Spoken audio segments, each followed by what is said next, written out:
Pagdireta nga kambing, tita. Ilang beses ko na talaga sinabi kay Uncle Tita na, Colby, ayusin mo na yung aming camping gear, B. Kung sigurado ba na walang kulang para hindi kami doon mapalya sa aming puntahan ba. Kasi mga puro lang man tita ang mag-camping ngayon, wala man mga angkol o auntie lang ngayon lahat-lahat. So, ang puro yan ngayon, abutan na lang po yan ng ngayon na. Oh, bukas na kami mag-camping. Paano kung kulang ngayon yan? Kung may mga tornilyo dyan ngayon na nagkalahukas. O di pagdating namin doon bukas, kundi impas ako. So, ngayong araw lumabas na naman yung kayabangan ko. Yung kaya ko lahat ba kahit na hindi ako magbasa ng mga manual dyan. Kung may mga kabit-kabit dyan, wala yung mga manual sa akin. Yan, kaya ko yan, yung sisiw yan. Ang ending palpak natural palpak alam mo naman yung feeling na tayo mga babae tita, kung antayin lang natin yung mga asawa natin kung kailan nila gagawin, mabukas ang bukas darating na lang sa sunod na taon. So minsan pag ako natat ako, lalo pa ngayon nga excited kami mag-camping na puro girls lang, yung mga anak namin kasama namin. So ngayon tama talaga ako tita, ang tornilyo nung nasa gitna, nasa taas na nag-hold ng lahat, nahukas man yan ngayon, o di buti inayos ko na, nakita ko na lahat ng mga gagamitin, o di kung bukas na nagpunta na kami dun sa camping tapos wala ako ng mga screw dyan. O di, impas ako. Alangan masan kayo matulog, mga bata ko. Napatayo ko din yung tent namin, tita, pero ilang ipit ng kamay ko, ilang pulpog din ang napala ko sa kamay ko, tita. Itong gitna na ito, ito yung nahukas yung isang tornilyo niya. So, binalik ko. O kaya pala ayaw niya magtayo. Kita mo kung gaano ako skillful. Alam ko yung mga gagawin na yan dyan niya. Sa tingin ko nung una, madali lang. Pero paghukas mo pala ng mga tornilyo, dyan mahirap din pala. Pero of course, mga ilang oras din na mga gawaan namin dyan natapos din. Kasi ngayong araw may trabaho nga si Uncle Tita. O di, alam nga naman antayin ko siya pag-uwi ng gabi, alas 10 na ng gabi o ngayon, anong oras na kami dito. O at least natapos ko na lahat-lahat, na impake ko na yung mga gamit-gamit, kundi kunting tulong na lang siya mamaya pagdating niya. Tapos na nga, nandito na nga siya, kay gabi na nga ito, nag-voice over na nga ako, no. Bali, unang simana, ngayon unang week ng school holiday dito sa amin, so wala mga pasok ang mga bata, kaya dapat nagka-camping-camping, nag-enjoy-enjoy. So ngayong camping namin ngayon, bawal ang mga angkol dito.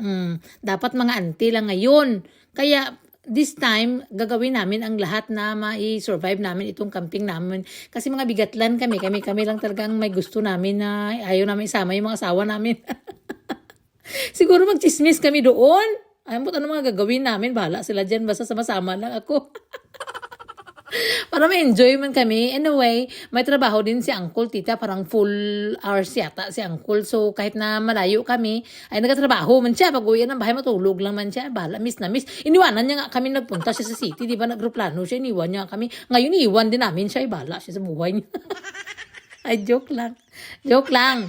Malapit lang naman tita yung camping site namin. Malapit lang, hindi kami magpatuga-tuga ng mga girls na magpunta kami sa mga kabundukan na kami lang walang mga angkol. So malapit lang kami, malapit lang sa dagat. Tsaka malapit lang doon sa airport tita, sabi ng mga tita.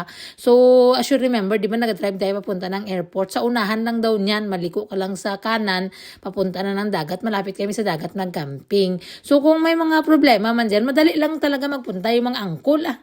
Kung may mga emergency or whatever na mangyari, isang tawag lang ng mga angkol, ilang minuto lang naman ang biyahe doon. So sa wakas na itayo na namin itong tent namin tita. So hindi na kami magdala ng airbed namin kasi hindi na magkasya sa sasakyan namin Kaya maliit man yung sasakyan namin na pula. So magamit na kami dito ng foam isang araw lang naman. Kumbaga overnight lang naman kami doon. Alangan magdala naman kami dito ng king size bed. Pantasma. Sa sobrang busy ko, sa buong araw, wala pala akong masyadong nakain, yung isang piraso lang ng tinapay. Yun lang. Ay, carry ko na ngayon, Uy, hindi na ako naguguto masyado, sign na talaga ito. Sign na talaga ito na kukupos na yung tiyan ko. So nagluto kami ng sabaw ng dinner namin. Tinapay lang kinain ko buong araw. Tsaka nagsabaw kami. Tapos nilutuan ko si Uncle ng kaldereta na kambing tita. Ito yung lasa niya. Hindi naman masyado kasing tapang nung lamb. So gusto din ni Uncle. Kasi nung una nakita ko ito, sabi ko masarap ito kasi nakasanayan namin yan sa Pilipinas. Nagluto din ako ng kasaba cake para dun pang kape-kape namin buwa sa camping, no? Tapos nag-marinate ako ng isda kasi prituhin ko nga. Dapat maghumba ako, Kasi nung una, feeling ko na puro na lang baboy ba? Baka magkirig-kirig na tayo nito. Na-prepare ko na lahat, tita, kasi magsigang nga kami ng ano doon, yung lechon paksiw, lechon. Yung lechon may sigang namin. So, nakadala na kami ng mga chichirya, mga pagkain, mga soft drinks ng mga bata. Na-prepare ko na din sa sakyan. Tsaka bukas ng morning, maggasolina tayo. Baka magtuklod-tuklod kami ba. So, for emergency purposes naman, meron tayo ditong pang, mga battery. Alam niyo na vlogger tayo. Dapat may mga solar na battery tayo. Hindi tayo pwede malubat doon. At saka yung lampara, of course. Pero yung lampara namin na yan, di ba, battery lang yan. Tapos mga flashlight, para may magamit tayo pag gabi na, no. So, dapat ba kumpleto? Kasi nung una na nagka-camping-camping kami, tita, wala man tayong mga alambag minsan, no. So, mga kulang-kulang, buti na lang yung mga kaibigan ko dito, kumpleto sila. Kay mga expert na ngayon sila sa mga camping-camping. This is actually my second time na mag-camping, tita. At saka wala si uncle, no. So, kaya ko na to. Akire ko na to.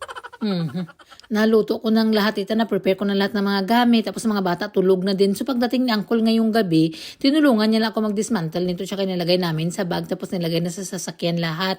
So kompleto na, tita. Lahat-lahat andyan na sa sasakyan namin, yung mga sleeping bags namin. Tsaka ang pinaka-importante is lahat, yung ating first aid in case na may mangyari sa mga bata doon, may mga dala tayo for protection.